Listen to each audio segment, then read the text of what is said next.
My name is Greg Mitchell, and I'm chairing this is Workshop 4, International Advocacy.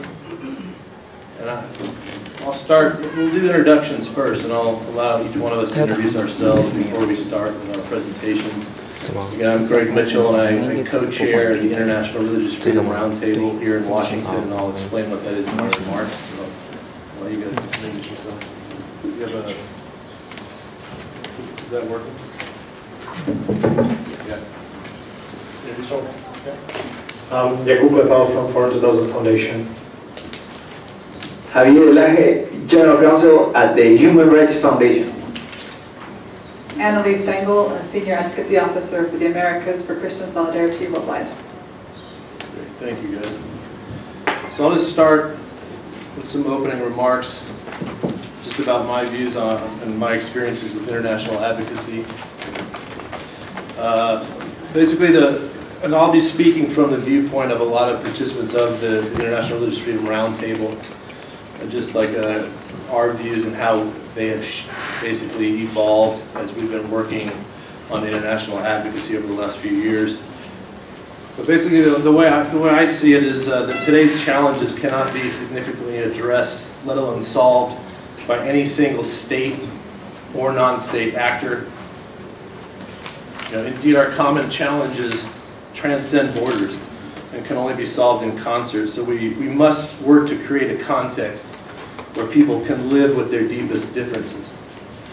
And we must establish vehicles for people of all faiths and none to work together, and sustainable solutions must involve the bottom-up approach of non-state organizations and the top-down influence of state governance structures.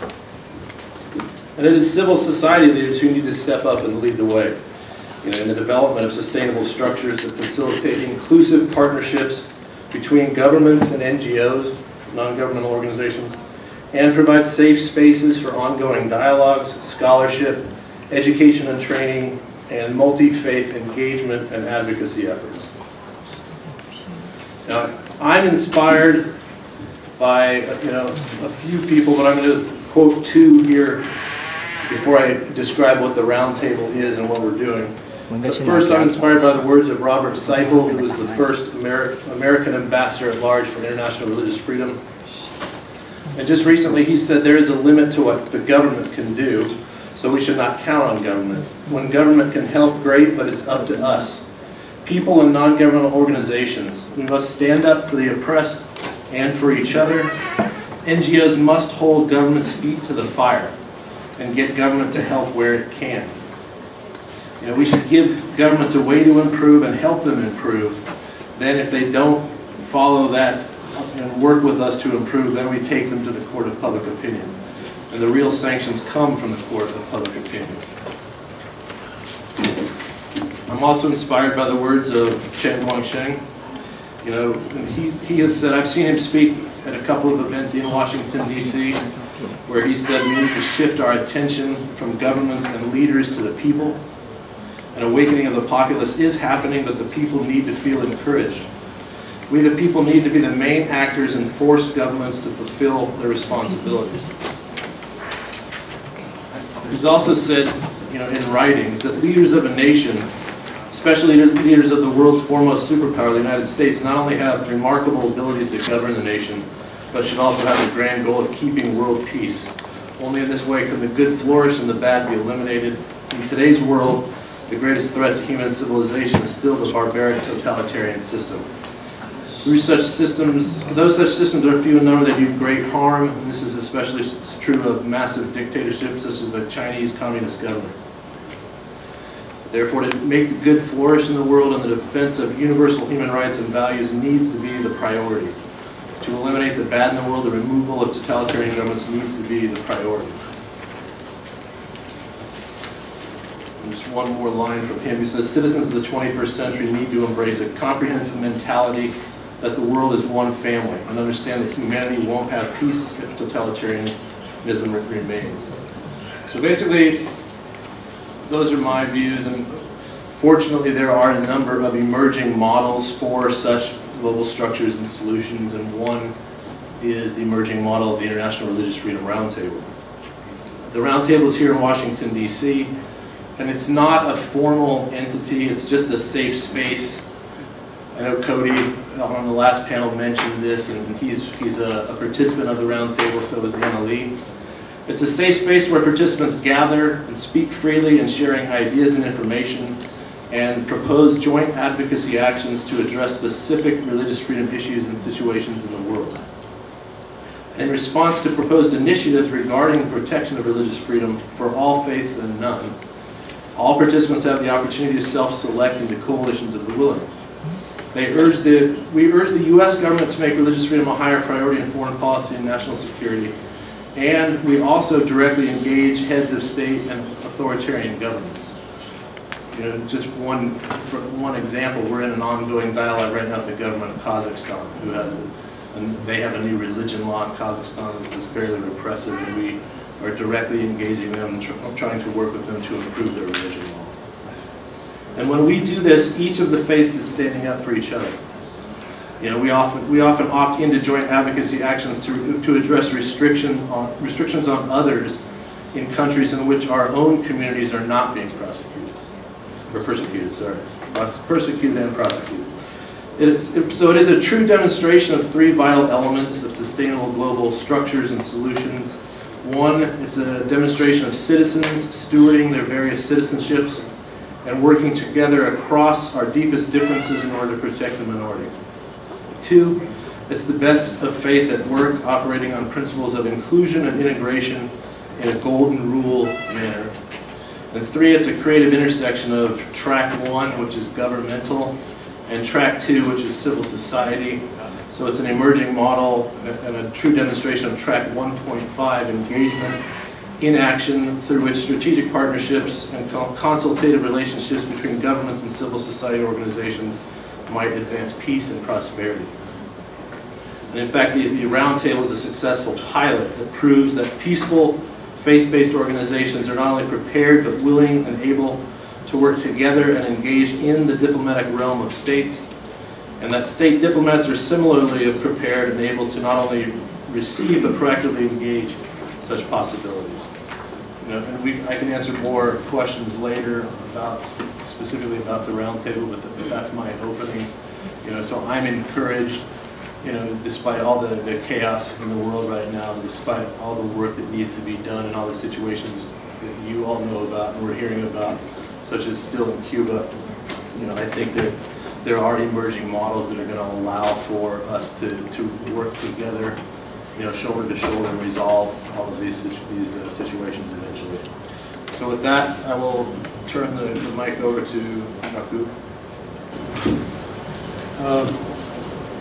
I was asked by John Lee to speak here because I think we are supposed to give a little bit of an overview of how the international advocacy works, how it can be used for the benefits of this struggle for freedom in China and elsewhere. So I also asked to share with you some comments on advocacy within the EU, which is one of key global players on the democracy and human rights issues.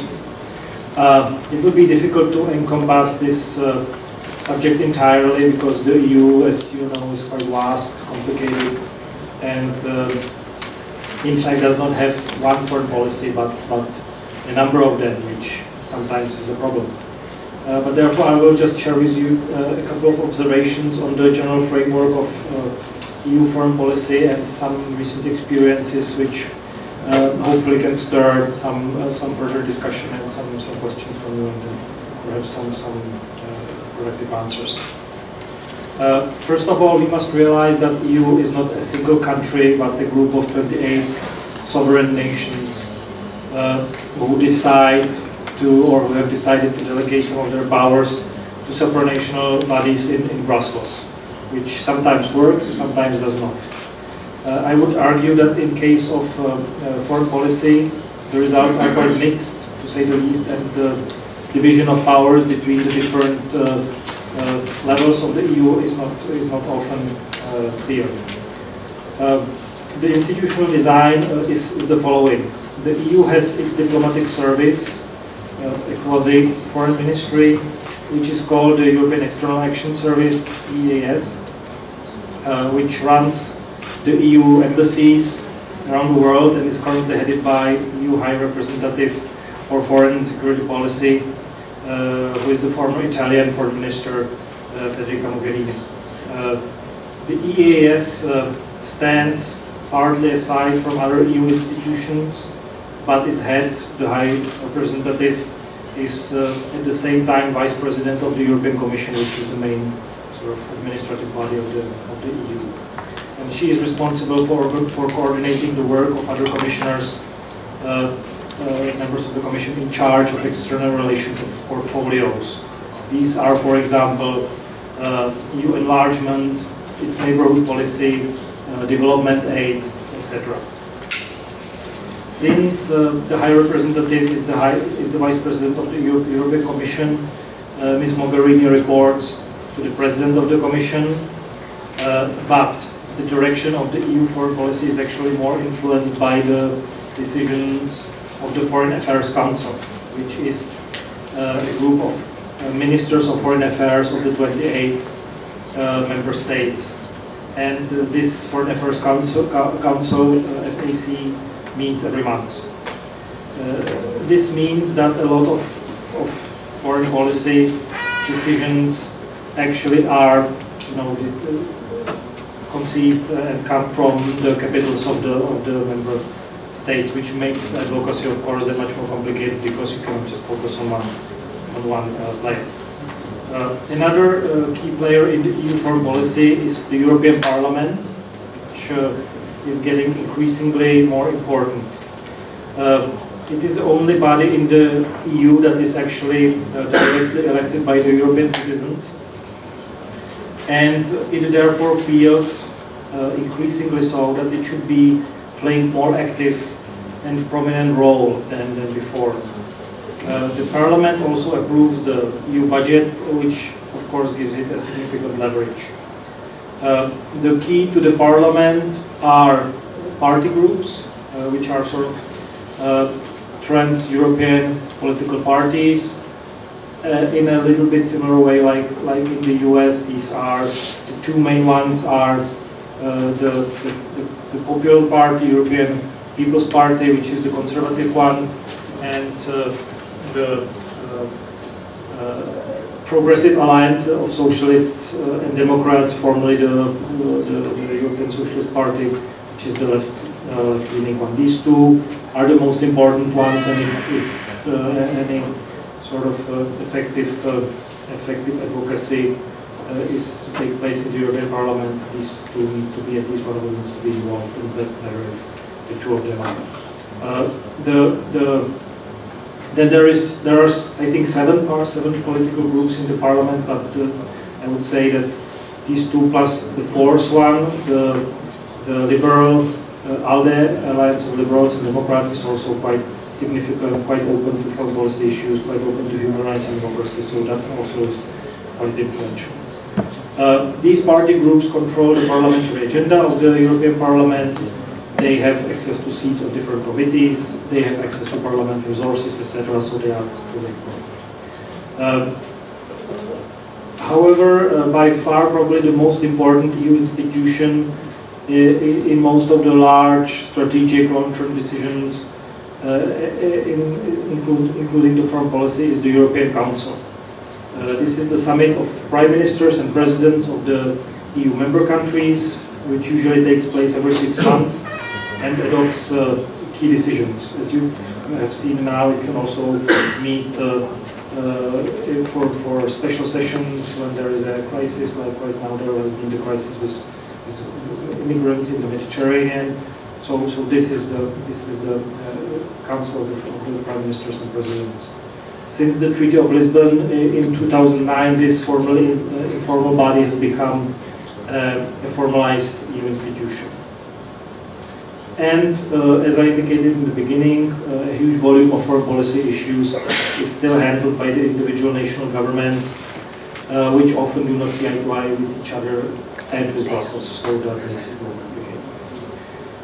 Therefore, in order to efficiently advocate for a foreign policy issue within the EU, it is important first to identify which of the above mentioned institutions or groups handles the issue and how it can or cannot affect it. And usually more institutions are relevant, and a long-term and quite a complex strategy to influence the EU opinion or the direction is needed. Now to give you something a little bit probably more concrete, I would like to share with you one example of how a creation of EU policies can be subject to domestic policies in individual countries. It just stresses the importance of individual countries. I will speak about the country that I know best, which is Czech Republic. As some of you may know, since the presidency of Václav Havel and given Czech Republic's tragic experience with authoritarian regimes, communism and Nazism, Czech Republic has for years been a consistent supporter of human rights and a strong advocate of different human rights and democracy causes from Cuba through Venezuela, Azerbaijan, Burma, to Tibet, and general human rights situation in China. This policy has been constant and has been maintained for over 20 years by all subsequent governments, left or right. However, after the parliamentary elections in late 2013, a new foreign policy establishment came to power in the country and started to change this previously stable course. One significant change that took place concerned China. The new prime minister said that his government will not recognize the Tibetan government in exile, and the Minister of Foreign Affairs actually issued a joint statement with the Minister of Foreign Affairs of China that the Czech government does not support the independence of Tibet.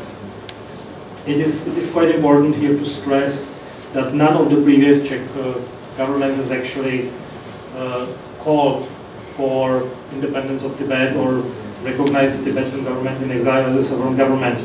The previous governments always supported the position of His Holiness the Dalai Lama, vis-a-vis autonomy of Tibet, something that Chinese government itself is actually officially committed to. What were the reasons for this policy change in the Czech government? The main reason was the pressure from business lobby groups in the country, companies that had direct stakes in the Chinese market. One of the big Czech companies, for example, was waiting for a banking license or a small credit license in China. So these were putting lots of pressure on the government.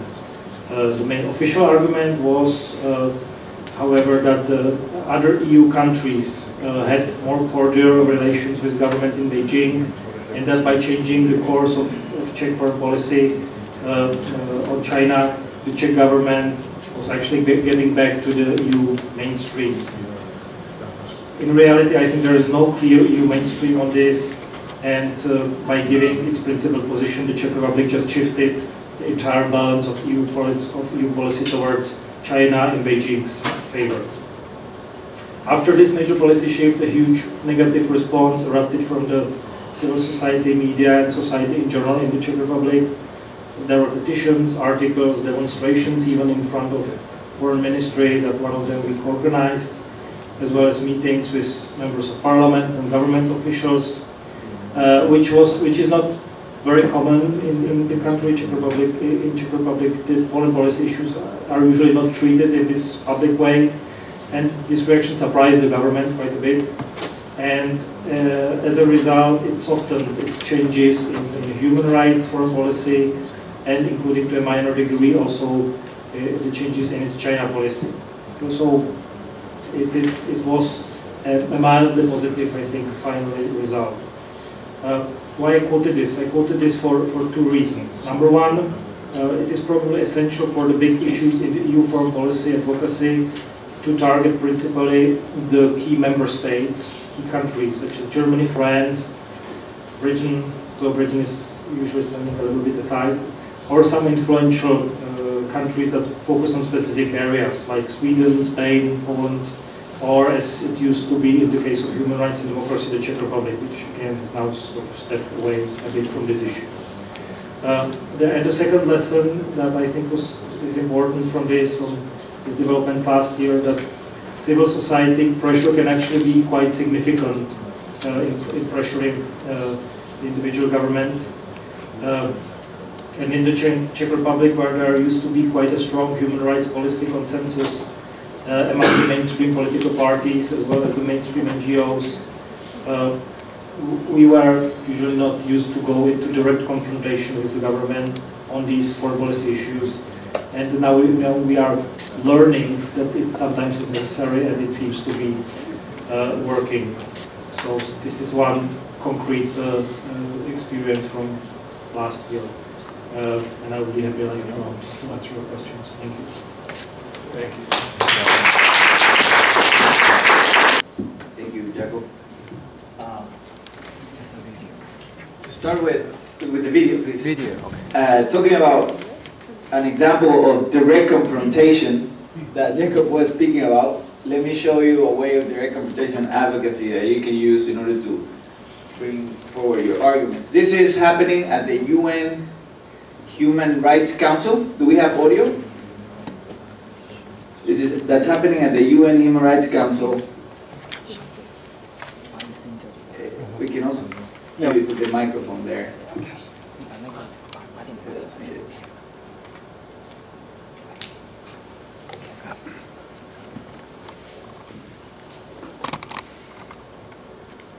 By the security forces of the Venezuelan government. So that's the president of the Human Rights Foundation explaining how it's indirect. I have carefully monitored the Venezuelan state and have established that its current government is among Latin America's worst human rights violators. In Venezuela, exercising free speech is fraught with risks. Political dissent is criminalized. Property is capriciously and unlawfully seized. Opposition politicians are disqualified from elections thanks to false accusations. Journalists are harassed, and media critical of the government is simply shut down. Judges are fired and even sent to prison when the president dislikes their rulings. More than 150,000 people have been killed in Venezuela since Lieutenant Colonel Chavez was elected president in 1999. Add to this more than 5,000 who have died in the country's disgraceful prisons, many of them waiting trial, and therefore possibly innocent of the charges that put them behind bars in the first place. No such murder rate ever existed in Venezuela, or anywhere else in the world for that matter. The government has proven that it is incapable of protecting the most basic human right, the right to life. While all of this has taken place, this council has remained silent. Madam President, despite all of this, Venezuela is now seeking election to this council. When it was founded in 2006, the council promised that those countries that, quote, uphold the highest standards in the promotion and protection of human rights would be the only ones elected. To elect Venezuela would shame and embarrass this council and would allow Venezuela to shield its horrendous record of abuse, and equally problematically, to validate other authoritarian governments, such as Syria, Iran, and one that sits shamefully on this council, Cuba. Electing Venezuela would deny this council the chance to shine a light into the darkness that envelops Venezuela. And it will blunt the Cuban representative there, to protect 29 million Venezualans who are at the... Then he's shut down. Keep going, keep going. Okay, I go to the next speaker. You want to go to Freedom House, please. But the Cuban guy wanted to speak. Cuba. Yeah, point of order. Okay. So they give the word to the Cuban representative. Before referring to my point of order, Madam Vice President, I would like to make a point about the unfortunate situation that we see occurring with the chairmanship of several vice presidents of this body. When a point of order is requested, they don't react.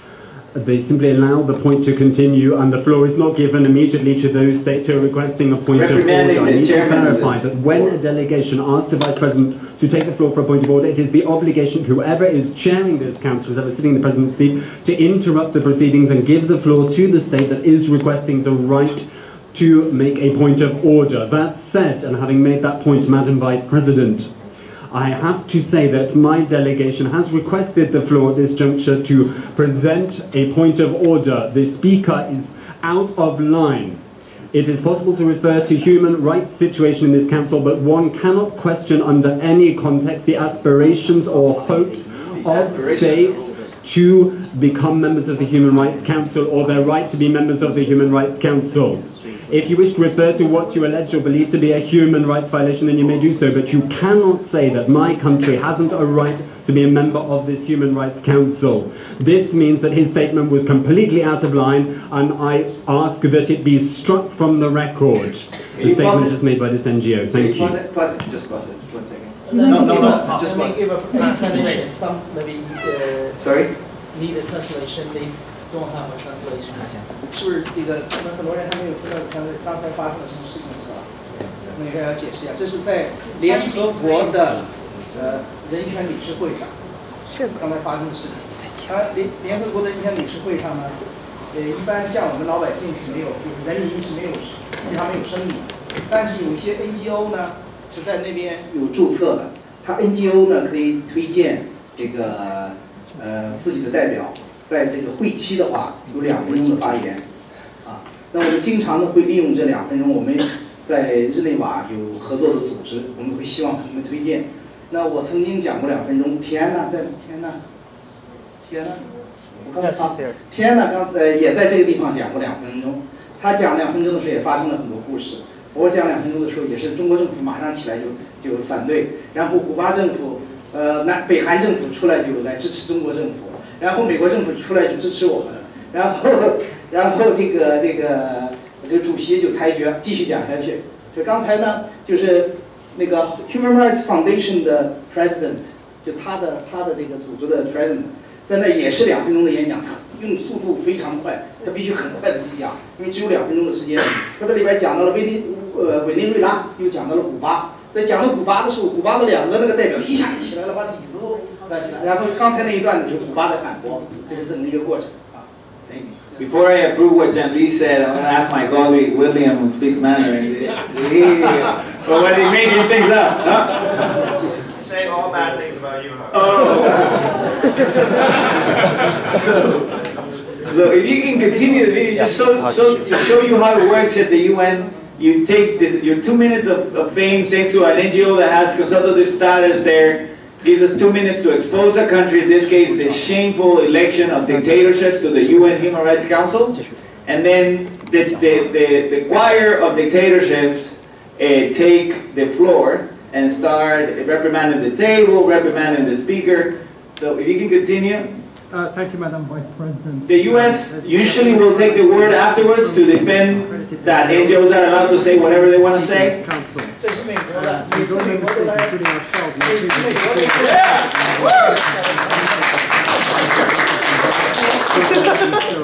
open expression. And after that, see what happens. You find out. Without Country you the recognize. substance of the speaker's statement, we are of the opinion that what we have heard of the intervention is indeed addressed to the subject matter at hand before the Council. Item 4, human rights situation that require the Council's attention. Therefore, Madam Vice President, we urge you to make sure that the NGO statement is reflected in the record. Thank you. 美国这个代表说，希望这个主席把刚才讲的放在这个记录中，放在这个联合国历史记录中。Yes， 是因为那个古巴的代表是反对，说要不能放在里边，这个美国一定要放在记录中。Thank you, Vice President. So Cuba asked we are for delighted to hear the United States delegation state that they support say that the empire now the has participation of supported NGOs in this council, and we would invite the delegation of the United States of America to reflect this position outside this room as well. For example, perhaps in the negotiations on a draft resolution on the right to peace. You are standing firmly against or impeding the resolution on the right to peace, along with another resolution, are resolutions that the Cuban government promotes that pretty much washes out, dilutes the language of human rights in order to talk about cultural diversity, basically justifying gross human rights violations in terms of cultural diversity. China asked for the floor, of course. China believes that all NGOs should get the opportunity to speak. We are never against the right to speak by NGOs in the council. Yet, their presentation should be within the item discussed. They can criticize and condemn any countries for their human rights situations, yet they are not entitled to challenge the right of a country to become a member of the Council. They say that they're not entitled to challenge the membership of dictatorships in the country. They don't say dictatorships, of course. They say they are not entitled to challenge NGOs. We are not entitled to challenge the memberships of certain states in the council. That's what the Chinese and Cuban argument. I give the floor back to the League International de Racism and Antisemitism in order. Let me give a little explanation. 就前2年的中国政府想重新成为这个联合国的人权理事会的不是常任理事会，人权理事会的成员国，所以那时候呢，有很多像我们这个国家的这个人权人士就来反对这几个独裁国家能够进入。所以刚才中国政府就在说什么呢？说你们没有资格来反对我们的 membership， 没有资格反我们的这个会员资格啊。对。 To conclude the statement, taking into account... So they're going to give him the word again to finish his statement, which is, I think, a 1 minute or 2 minute statement. Microphone, please. Thank you, Madam President. This December, 4 authoritarian governments, China, Cuba, Saudi Arabia, and Russia, will step down. You have a golden opportunity. Time is up. And then they again.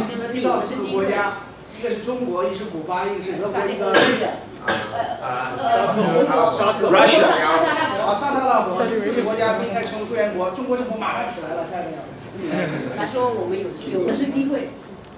Cuba, you have the floor. So Cuba asked for the floor again and again.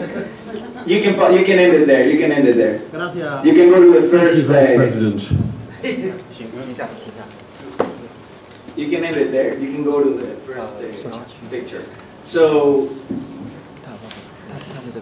now Cuba, what Cuba's going to say there is that the speaker is out of line because he is disrespectful, because he is using disrespectful language by referring to countries as authoritarian.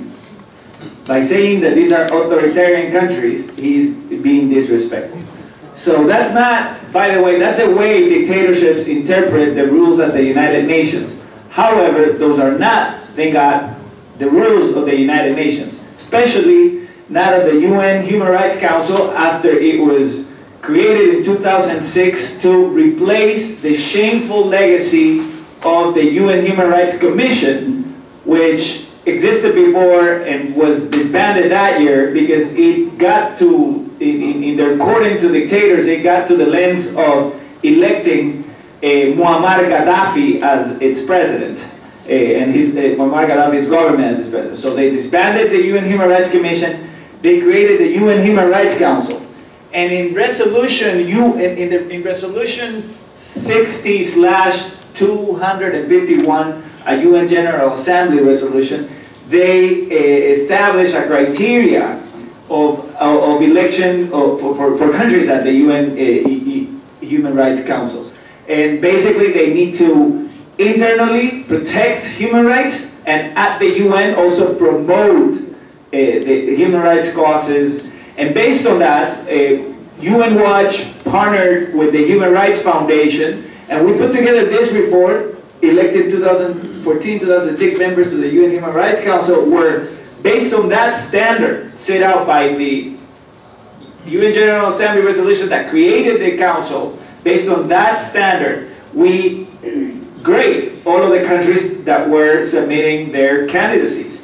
So we came to the conclusion that 7 countries, 7 candidates there, as you can see, Algeria, China, Cuba, Jordan, Russia, Saudi Arabia, and Vietnam were not qualified based on those 2 standards to be members of the council. So unlike what China and Cuba, what their representatives said in the UN Human Rights Council, there is a standard and they do not comply with that standard, and that's why an NGO was telling them that. And so we list the countries in not qualified, questionable, and qualified countries. If you can go to the next, please.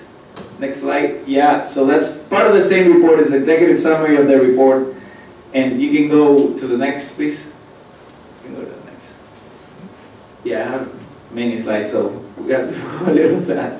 So that's how we came to these are the parameters that we follow. We follow Freedom House's rating, the Economist rating, Freedom House's Press Freedom, Reporters Without Borders, and the voting record at the UN. Basically looking at all of their votes and saying these are votes for human rights and identifying the ones that are clearly against human rights. For example, any country that would vote at the UN against a resolution condemning gross human rights violations in North Korea, which are more than half of the countries of the world many times, those countries of course are not promoting human rights at the UN Human Rights Council, therefore they get a back grade and they get not recommended for not membership at the UN Human Rights Council.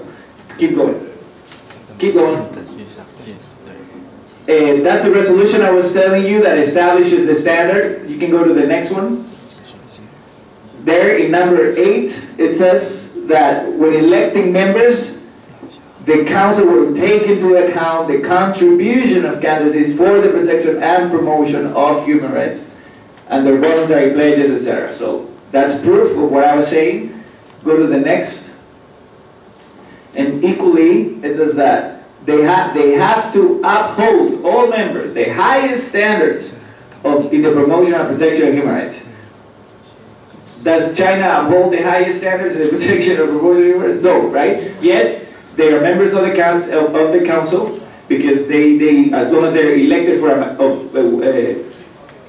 a majority of members at the UN, then they get to belong to the council. So these are part of so that's the most type of direct, aggressive, if you will, UN advocacy that we engage in. That was preceded by an event that where we presented the report, we published a report in New York, this report that you just saw, and then our president traveled to Geneva and participated in that UN Human Rights Council session. And then after that session, this is to show you how you, with your NGOs, with your projects, how you can act and combine different strategies. So we put together an event, mostly journalists. We invited certain human rights activists. We invited Yan Jianli. Jianli spoke at one of those events in New York. We invited a person, a dissident also from the 4 countries that he mentioned that were up for re-election. Russia, Saudi Arabia, etc. And then what you just saw, our president being shut down by the chairman of the council and by Cuba and by China, that becomes news, right? And then we put this on our website, the news by Bloomberg, where the headline is Saudis join China, Russia as UN Human Rights Council members.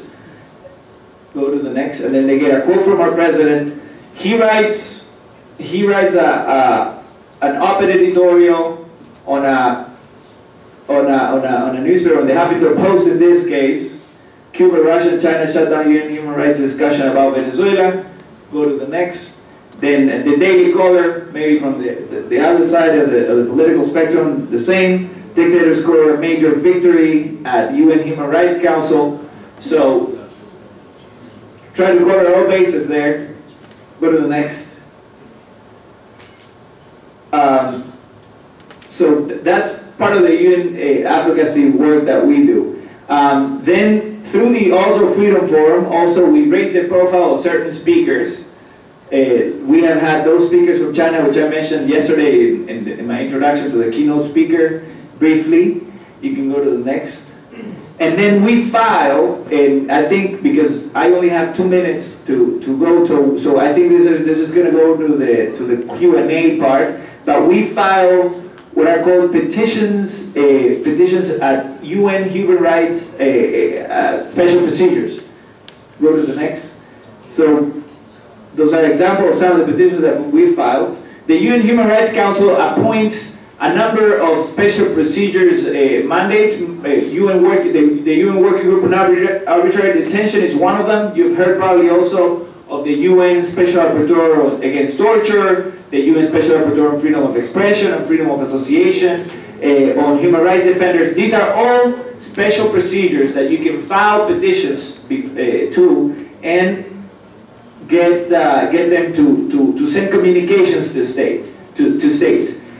During the Q&A, I'm going to go in detail on how these procedures work in case you're interested. Of course, after the presentation, I can also facilitate to you all of the links, the relevant links, documents, so that you can do that within your organizations. But the important thing to finish my presentation and to bear in mind is, a few more, is that China, although China is not a member state of the ICCPR, of the International Covenant on Civil and Political Rights, therefore technically a broad human rights treaty does not bind it, special procedures at the UN, namely the ones that I just mentioned, including the UN Special Rapporteur on freedom of expression, on freedom of assembly, etc., they do take petitions on China in spite of China not being technically bound by the ICCPR or other treaties.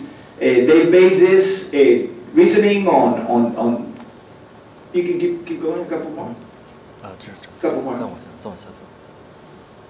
Go back 1, 2. There you go. They base that jurisdiction on Article 1, Section 3 of the UN Charter, which has been signed by all member states at the United Nations, and that therefore binds China. So during the Q&A, we can go in detail on how are these communications exactly and how China has responded to them and what you can do about it. Thank you.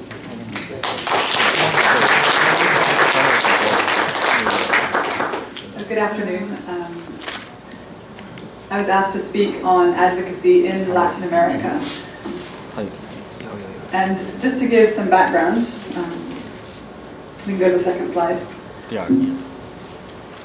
My organization is a Christian organization that works on religious freedom for all, and those of no faith around the world.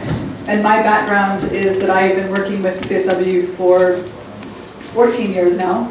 And in that time, I have led our work in Latin America, both in terms of looking at religious freedom violations in the region, but also in the last 5 years, looking at how to encourage Latin American governments to be more active and proactive on the international scene to support and promote fundamental human rights. So, we go to the next slide. So a couple just general things to be aware of before we look at how to do advocacy in Latin America. And I'm going to preface this by saying something which John and Juan Carlos know very well, that to everything I'm going to say, Cuba is an exception. Don't bother. There's no point in going to their delegation, to their embassies. It's not going to happen. And Venezuela is probably in the same category. Latin America is not a monolithic region.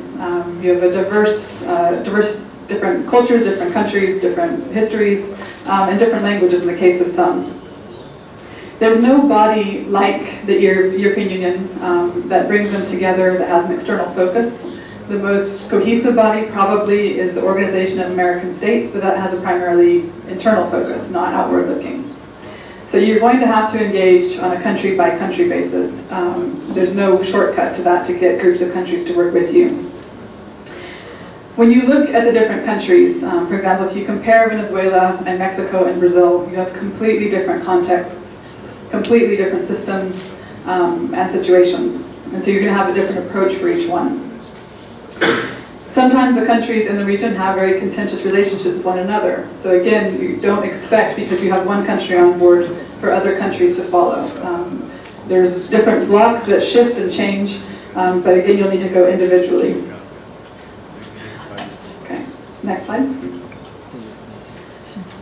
Looking at the context and history of the region, most of the countries in general are either emergent or developing democracies. There's a long history in Latin America of revolutions, of dictatorships, of oppressive regimes, often going in cycles.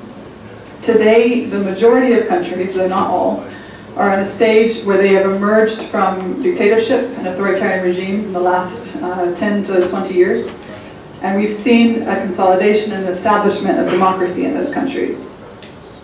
One particular change that we've seen is a move away from confrontational protest, social confrontation, so where you had sometimes violent protests, often then morphing into revolutions and to low-level or sometimes high-level guerrilla activity, into an attitude where people feel they can go into the streets and peacefully protest something, that they can engage with their government. The government has an obligation and a duty and might even respond to what they're asking for. In Latin America, historically, differs from the United States, for example, and that the government has not historically been seen as something that is there to serve the people. It's a much more paternalistic attitude, probably left over from colonialism, of the government there is to protect the people and to look after them. And so there's a different context there as well. And then in some countries they're still dealing with very major domestic problems. Colombia is still, there's a peace process going on, but they're still dealing with the almost 60-year conflict, internal conflict. Mexico and the Central American states are dealing with extremely high levels of criminal violence. Some of them are now bordering on failed state status. Argentina and Brazil currently have huge corruption scandals going on. And so you need to take into account as well that probably for these countries with these huge issues, their domestic concerns are going to come first before any international and foreign policy issues. Finally, it's important to know that almost all of the countries, again left over from colonial period, have a very centralized government. So unlike the US, where you might engage with a state, California, or a state with a large economic interest in China, in Latin America you'll deal with the central government more than anything else, not so much state or local governments. Okay, next slide.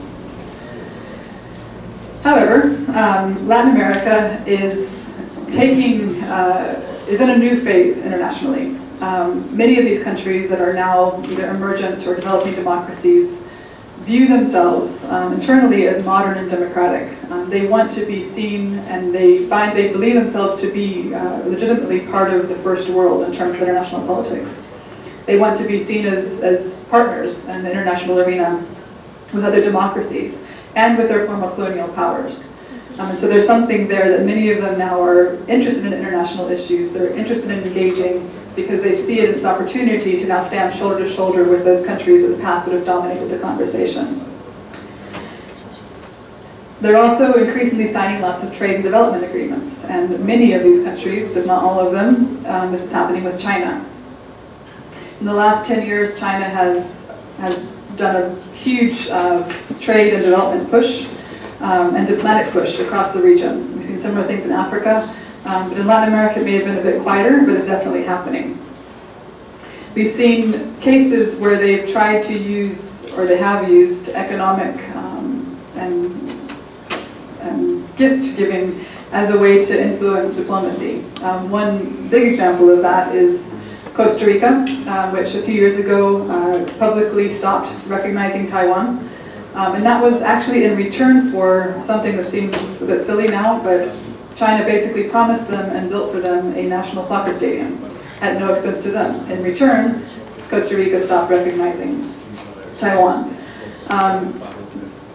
The diplomatic push, but you also see huge economic interests. China at the moment is in discussions, or actually far along in discussions with Nicaragua to build the equivalent to the Panama Canal in that country, which would be a huge economic interest for China. They have huge mining interests in countries like Peru. And obviously China and Brazil are both part of the BRIC group, where they have kind of equal status. Going back to the culture of Latin America, political culture, in general, again, Cuba is an exception, they tend to shy away from very publicly confrontational diplomacy. If you're looking for a Latin American country to come out with a huge, very critical, a very forceful statement about China, you probably won't have a lot of success unless something strange happens. They're more likely to work behind the scenes. They're more likely to use their diplomatic relationships to raise issues, but not so much to do public shaming. So you might even look at it as a good cop, bad cop relationship. Whereas you have the US and some of the European countries that come out more forcefully, you might have Latin American countries behind the scenes with a more constructive and friendly approach. Just like in China, in Latin America, although they don't use the phrase so much, saving face is important. They don't like to embarrass people, and they don't like to be embarrassed. If you go into a situation very aggressively critical and condemning, you're likely to shut the conversation down. So keep that in mind as far as how they will approach their diplomatic efforts as well. We've had successful cases at CSW of this kind of more discreet diplomacy. About 5 years ago now, we had a very high-profile case in Iran of a man who was imprisoned and sentenced to death for converting from Islam to Christianity. It was a well-known case, you may have heard of it, Yusuf Nadarkhani. We were advocating, as we do at the UN, at the EU, and in the US, with very little progress being made. And we started then to engage with Brazil, which was interesting. And there we saw the example of civic engagement. You had people coming out into the streets protesting. You had a very interesting coalition of Christian groups, Catholic and Protestant, uniting with gay rights groups about Iran and coming out and protesting together. And it was so successful, these public protests, it was so embarrassing to the Iranian government that the Ahmadinejad, who had planned a state visit to Brazil, ended up canceling it at the last minute because he didn't want to go into that situation. We also had a success case with Venezuela, very interestingly, with the same case in Iran. I don't think you would see the same thing happening today. It was a different context at the time. President Chavez was in the hospital, was I think at Cuba at the time being treated. Political situation was unstable, and we had some contacts with access to people in power in Venezuela who were willing to use that access to ask Venezuela to raise this case. It was interesting because whereas Brazil wouldn't raise the case publicly, but they would raise it discreetly, we were allowed to talk about that, the Venezuelans said they would raise it with the Iranians, but we weren't allowed to say anything about it. So you had both Brazil and Venezuela raising the case with the Iranian government. And in this case, we did actually see progress, and he was released from prison. When we asked our contacts in Iran what they thought had happened, they said that they felt that Latin American pressure had been key in achieving this. Latin America, you also want to look at ideology, again, when you're choosing which countries to target. Like I said, Cuba and Venezuela are probably not worth engaging with at all. But you have countries like Nicaragua, Bolivia, Ecuador, who would probably consider themselves ideological allies with China. So they might not be the first countries you'd go to unless you had a very specific link. So be prepared for that as well, that when you go into a meeting, they might say, well, actually, we agree. Okay, last slide. Next slide. And lastly, how to engage with these Latin American countries. As I said, there's no unifying body to go to, so it can be quite difficult to know, do you go to each country and try and meet people there?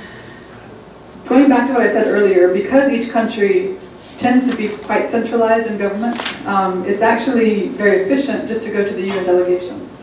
Anybody who is at a UN delegation from Latin America is going to, by default, be high-ranking and have a lot of influence. So by going there, you can hit all the countries at once, or as many countries as you want to, and affect that central structure instead of having to go there and try to seek out people to work with. As I said, the saving face issue is important, so try to be diplomatic, try not to be overly confrontational or condemning. Present yourself as a friend, trying to help them, and encourage them to see themselves as a friend to China, in many cases, trying to help China improve itself. This kind of language, although it might seem simple, is actually very important and very effective. Do your research as well. Just to give an example, I had a kind of strange experience a few years ago. I went to Mexico to do some advocacy on Vietnam. And I mentioned one of the issues in Vietnam being that the government had confiscated church properties. And Mexico said, oh, well, we did that too. What's wrong with that?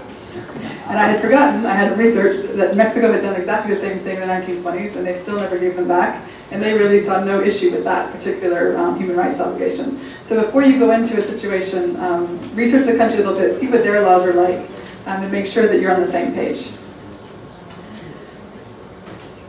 Relationships in Latin America are very important. FaceTime is very important. Don't rely on email and phone calls. If you can, go in personally, as I said, to the UN delegations. Building that relationship, going back again and again, even going for coffee or lunch, all of that will help you to build that relationship of trust. Also, seek out potential allies in the different countries. Almost every country in Latin America has a significant Chinese expat population. Some are old arrivals, some are new arrivals. But many of them will be interested in what's happening in China now and be willing to use their civic power within the country to help. We've had a recent case where we've had Chinese churches in Mexico reach out to us and ask what they could be doing. So if you're doing religious freedom, maybe target churches. If you're doing freedom of the press, target journalists. If you're working at legal issues, target lawyers associations, which almost every Latin American country has. Also look for potential allies in the legislatures of the governments. Again, different countries, the legislature will have different amounts of power. But a country like Brazil, the legislature is a very powerful body.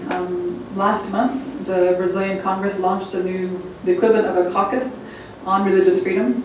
So that would be an intrinsic body to engage with and be working with. Not all countries have that, but they may have something similar. Look for local activist organizations. Almost every Latin American country has an active and growing human rights society. Try to engage with them so they're not just working on domestic issues but also international. Find areas of common interest, like I said, press freedom, legal issues. And remember the language issue.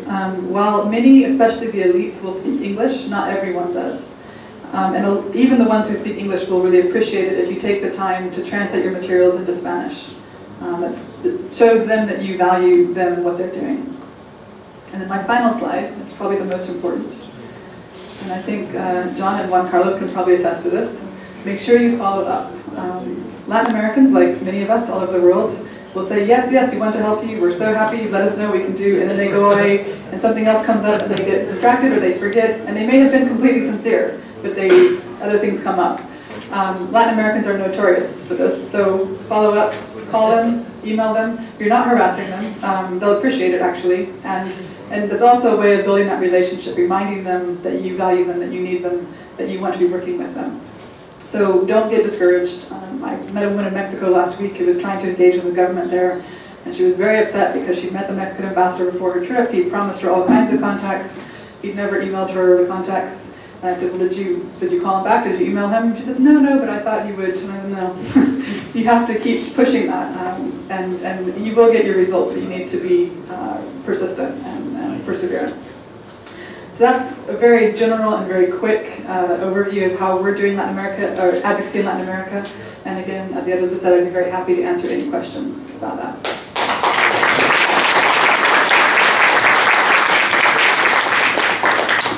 Thank you, everybody.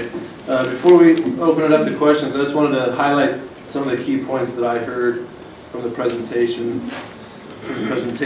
One is the strategies and tactics has to be country by country. Each country is different. Just wanted to reiterate that. You know, some governments will be open to sitting down and doing FaceTime open dialogue like Kazakhstan, like I mentioned. Other countries will not be. So, you know, you'll use confrontational with some countries. You'll use the discreet, FaceTime, discreet diplomacy behind the scenes with others. So that's very important, which means the research is important. And again, the mix between the confrontational and the non-confrontational and discreet. Some countries you'll probably use both. You'll probably need both, and some you'll have to know when to turn off the confrontational as the FaceTime dialogue starts taking hold. So that's also, keep that in mind. There's great presentations here. The other two, I heard here that the countries, their domestic interests, will basically be more prominent to them when you're dealing with them than their foreign policy. So you keep that in mind. And again, like Annalie was saying, you're coming to, if you approach them as if you want to help them, achieve what they want to achieve, and you're framing your advocacy so that it's in their self-interest, that they should be interested in order that they should choose to do what you're asking them to do, and you're showing them why it would benefit them. That's also key. And yeah, again, the saving face, very important to get them to decide on their own to do what you want them to do. So those are just the main points that I heard. Very good presentations, and now we can open it up to questions.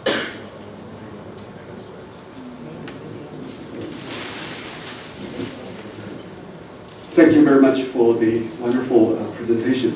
I have my observation about UN organization in general is that the procedure are very hostile to the NGO in general, and in particular the accreditation procedure is extremely difficult for the NGO to get.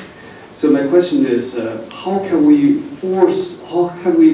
facilitate or encourage the Western democracies to work together, reform that consultative status procedure, so most of the NGOs can participate in UN procedure. In particular, I also think that as an NGO, we should not only focus on human rights councils. No, we should also expand that to other agencies, such as Economic and Social Council. We have lots of Chinese land home demolition victims that protest in front of the UN headquarters, but they are not able to participate in the process. So my question to you, what advice would you give to them how to get insight and participate in the UN process? Thank you.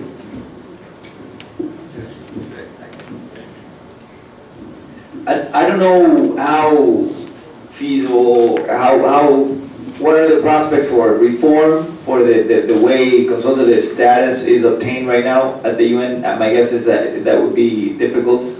But what we do, for example, we were created in 2006, and our first chairman was a former Cuban political prisoner from 22 years in prison. So of course Cuba, who is that forceful in defending the way they see the world at the UN, was a forceful opponent of our obtaining consultative status. So what we did is we are able to participate at the UN by finding friend organizations or NGOs that would be willing to lend us their seat there, their 1 minute that they can ask for at every UN Human Rights Council session, and use that under our names to advance our cause. So I think that's something that you can do without expecting to change the entire system as of now.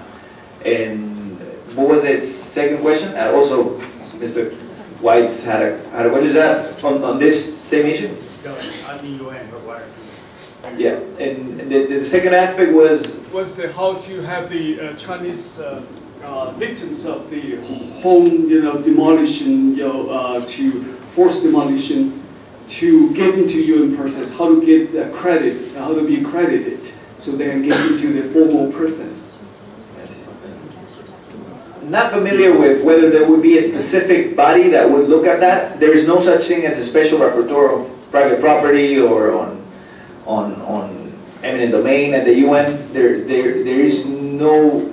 isn't that, but there is again, there is a special rapporteur against torture and other inhuman and degrading treatment. There is, if this is, for example, action against a specific group, you can go to the Freedom of Association special rapporteur. If this person is a vocal activist, then you can probably go to the UN Special Rapporteur on Human Rights Defenders. And the importance of tapping on the Special Rapporteur's special procedures is that they do tend to be more responsive to the action of NGOs. This is a set of independent experts. They are not political in the way that you see the representatives of those dictatorships acting at the UN Human Rights Council. They are elected by the UN Human Rights Council, but the UN Human Rights Council in a majority is still democracies mostly. So the people that they elect are decent, independent people. And the main thing for them is that they are overwhelmed with work. They have an overload of cases that they have to look at every year. So they are able to respond to only, say, a 25% of all the petitions they get yearly. So a fundamental thing is to go to Geneva with your NGO, plan a trip to Geneva, visit the Palais de Nations, which is where the UN High Commissioner on Human Rights is, and try to meet with the staffers of all of these special procedures, just so that they see a face behind your NGO, so that when you send an email with a petition, they know who you are, they know who you more or less represent, and they will most likely do something about your case. Again, what they can do, they can't imprison anybody, they can't force anybody to do anything. That's true for most of international law. But what they can do is send an allegation letter to the state saying, Mr. Jianjian Li claimed that you did this on date such and such, right? And that's already something that you can go to the media and say the UN has called on China to do this, and they are not doing so. That's something that's not a court decision, but it's something that can help your cause.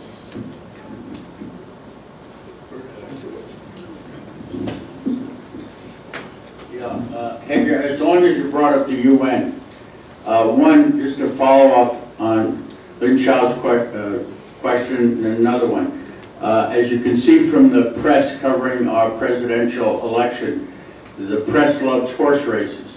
I gather from the media that there's an effort to open up potential more diverse potential candidacies for the next head of the UN.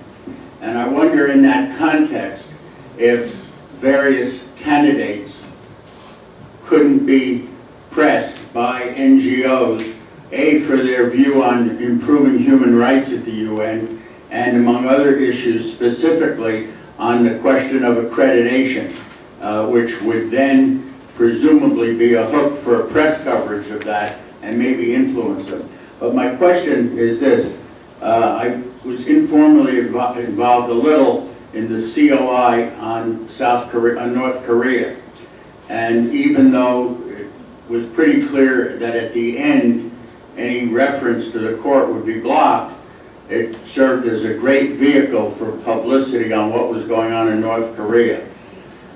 What do you think of the possibility of trying again to press for, however the result was, for a COI on China? And maybe you should explain. I think that the answer would be maybe you should explain. First of all, the secretary, the trend to influence the nomination of the Secretary General is huge, and that's something that all NGOs can do. In the U.S. and other allied democracies, Canada, for example, Erwin Cutler, who's a friend of Jianjian Li, I think is in the board of your organization, a very close friend.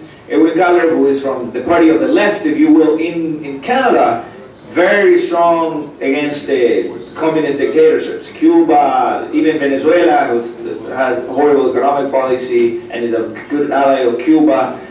So you want to go to the Canadian government, you want to influence the Canadian government, the US government, other European Union governments into pushing for an enlightened Secretary General, a person that will understand these issues, will understand the dire situation of human rights in in China, and that therefore you can get then all sorts of results, from the creation of special commissions to look into the situation of countries such as North Korea, as Mr. Weiss was mentioning, to pushing for a reform on the way NGOs are accredited at the United Nations. Those are things that, of course, if you have the Secretary General at the UN on your side, the UN Secretary General, that's something that can go a long way. And sometimes, again, we forget that we have the amazing opportunity, most of us, of advocating for human rights in an open society, in a free country, in a democratic country, where we can actually go and approach political leaders, that we can use the media in our favor, etc. Let's use that to push for in this case, an enlightened UN Secretary General.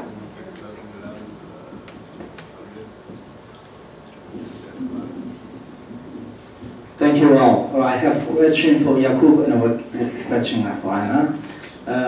Jakub, you have been working with you, very experienced.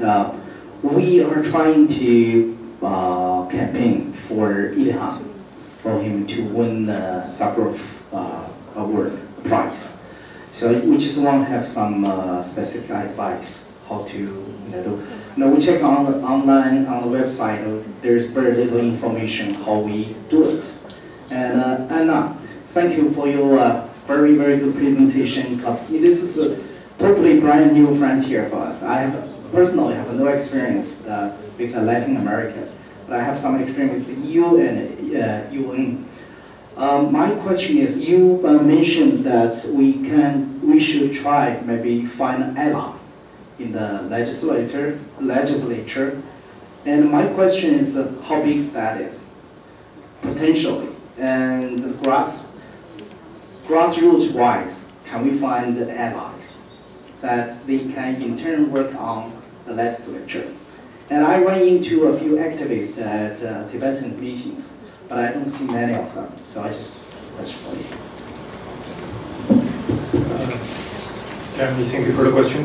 It's Sakharov Prize, just for you to, who don't know, Sakharov Prize is the annual human rights award given by the European Parliament.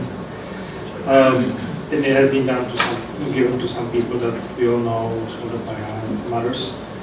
I think it's gaining increasing prestige. On the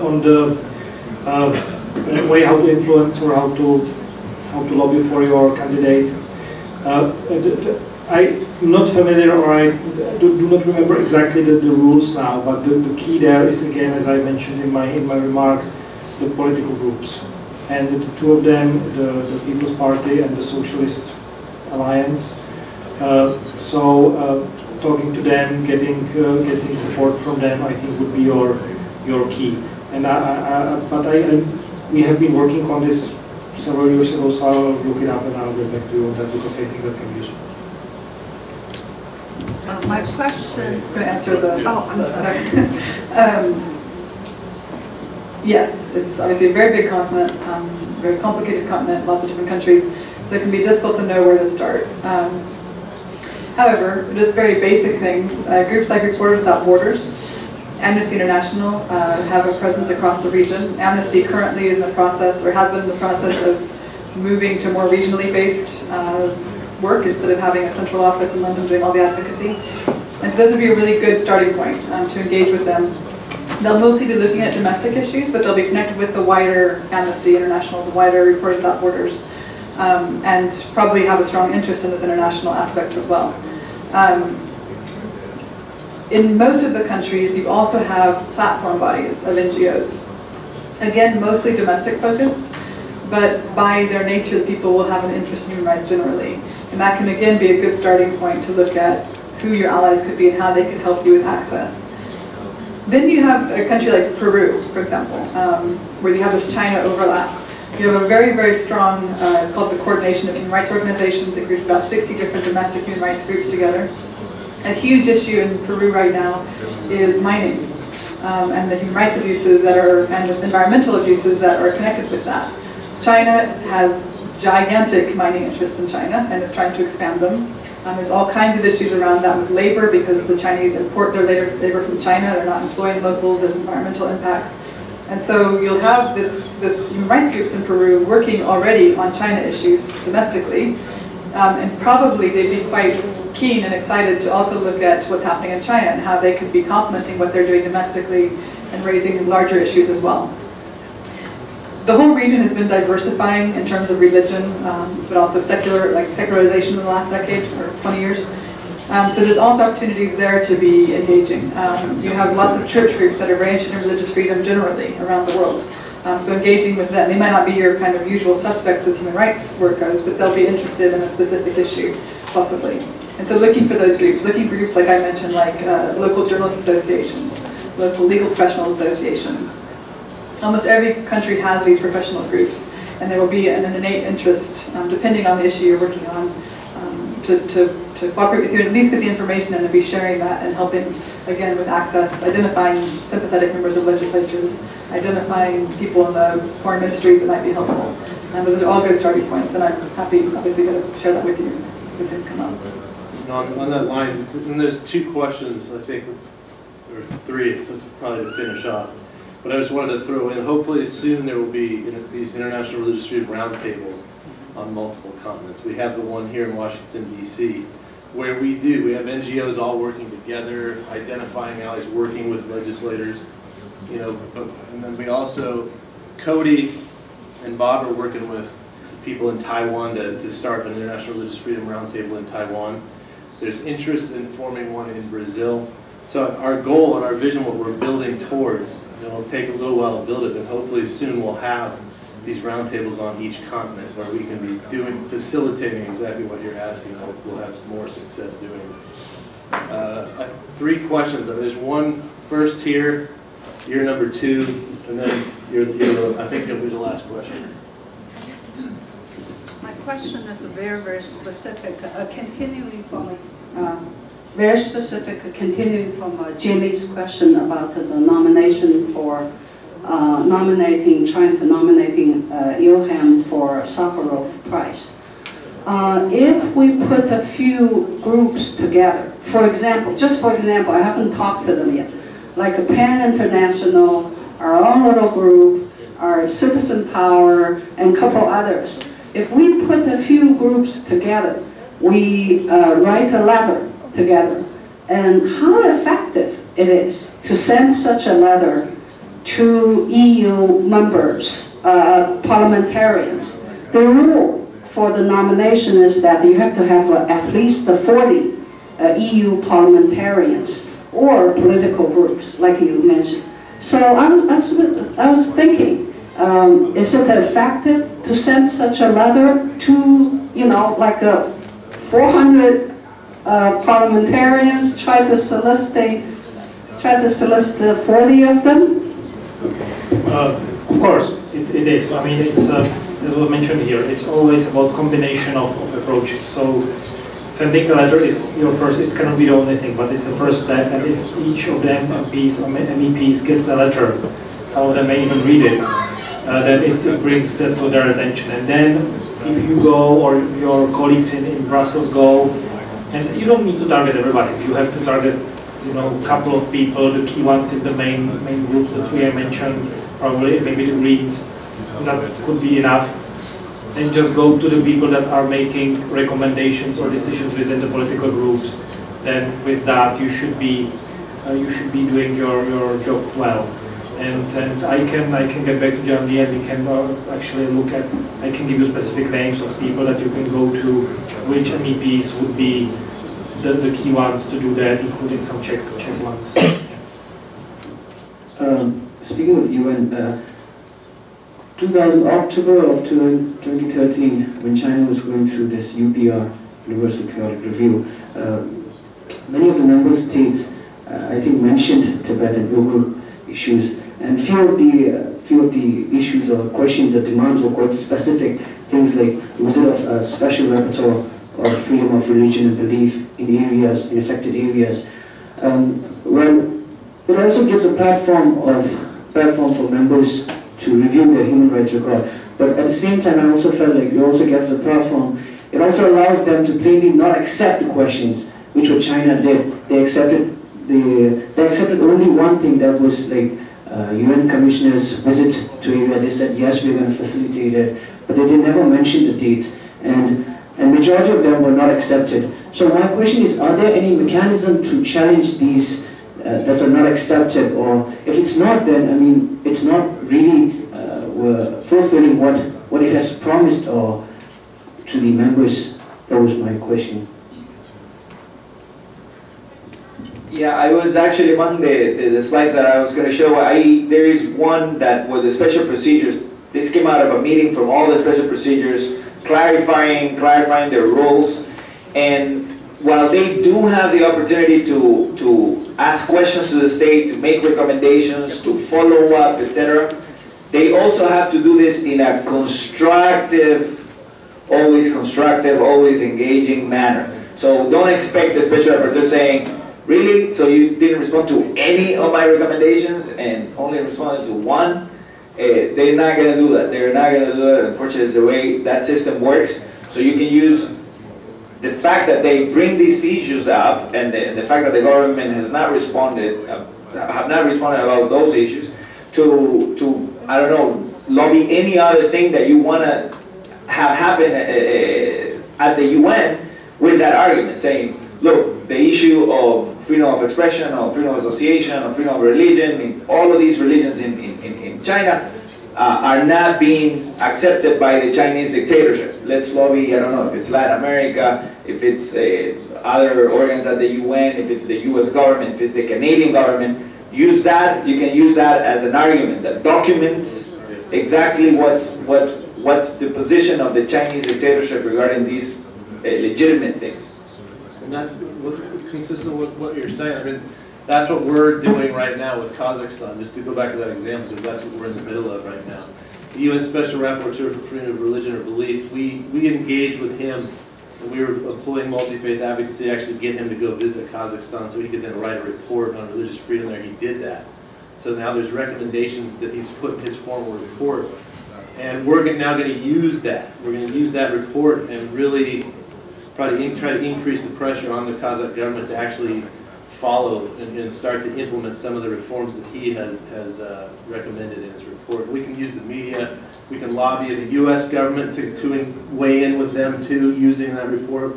The Canadian government, we can go, any government, you know, in Latin America, Brazil, Taiwan, once they set up theirs, I mean, we can do all of that.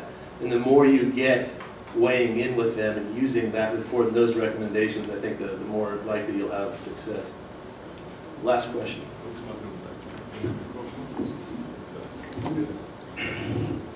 Muchas gracias, Ana, por esta oportunidad. Antes de la pregunta, quiero decir aquí que agradezco muchísimo a Ana Lee, quien ha visitado Cuba en muchas ocasiones. Es una mujer muy valiente, ir a un país comunista, a entrevistar disidentes. Y no sé, mis amigos también me han dicho que es una mujer muy hermosa. I first wanted to, before I ask my question, to thank Ana Lee for her presentation and also for her courage, because to go and visit a communist country and to interview dissidents takes quite a lot of courage. And also my friends tell me she's very beautiful. Yo tengo que agradecerle a Ana que días antes de ser encarcelado, en febrero de 2002, tomó una foto mía y pudo esa foto circular por el mundo a la par de las denuncias de las torturas y los tratos crueles que sufrí durante 26 meses encarcelado, desterrado a más de 300 kilómetros de mi casa. And I want to thank Hannah for the picture she took when she visited me in 2002, because when I was shortly arrested afterwards and tortured and mistreated for 2 years, that picture was used in the campaign that was carried out on my behalf.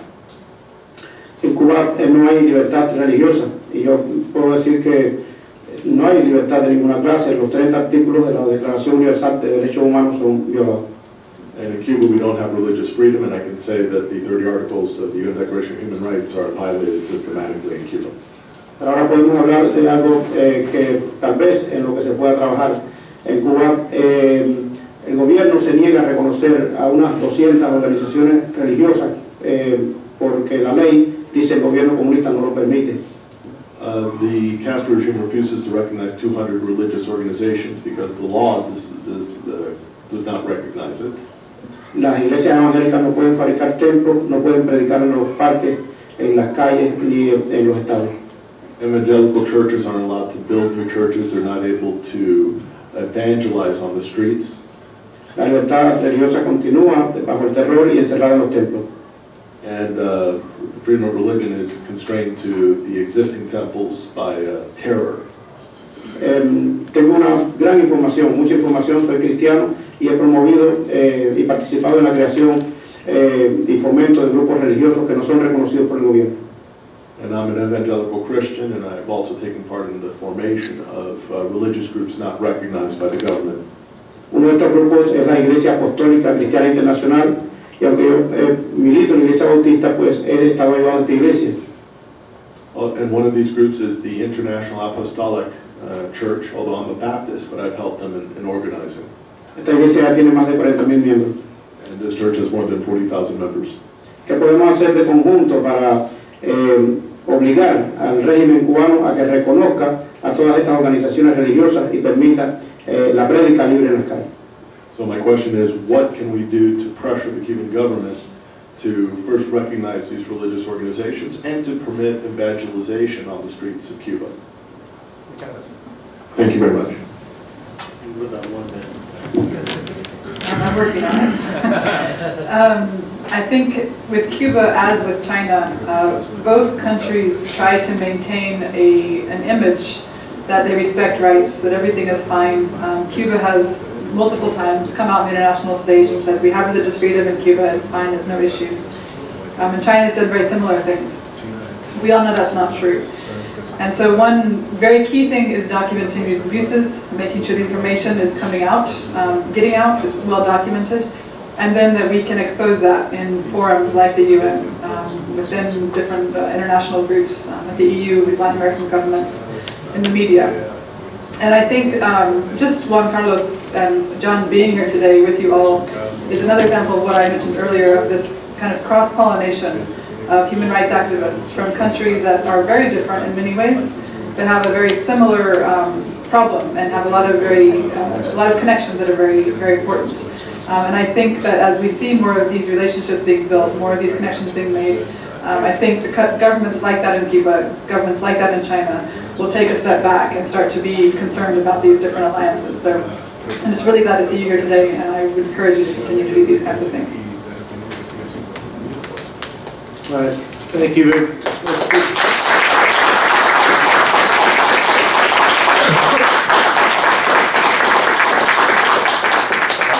For our panelists, thank you very much. I was honored to be here and honored to serve on the panel with both of you and Yaku. So thank you very much.